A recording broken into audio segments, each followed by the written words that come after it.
We have different Bibles that we provide to prisoners. We provide Bibles to prisoners in about 1,288 facilities right now. 1,200 facilities? Yeah. That's prison facilities. So here's a sample of one of our Bibles that we provide to the prisoners. That's not one of those, that's like a solid leather-bound Bible. Yeah, this one happens to be a leather-bound. This is a Broadman and Holman King James Study Bible. This is an NIV Case for Christ Study Bible. And these are a couple of thousand pages. A lot of them have words of Christ in red. And this is the full Bible. It's a study Bible. In prison, what happens is there's approximately 22 different religions that are authorized, paid for by the tax dollars.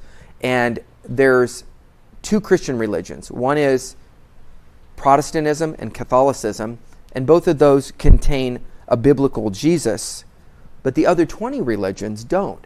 So when a prisoner comes to Christ, if they don't have the Word of God with study helps on all the doctrines of Christ, they get tossed to and fro by every wind of doctrine and the cunning craftiness of men. So all of our Bibles contain the central 1 Corinthians 15 essential truths, the deity of Christ, the importance of the baptism in the Spirit, the importance of the central things of the Word of God. Foundations of the faith. And it gets them into the faith. Then the Holy Spirit comes and teaches them.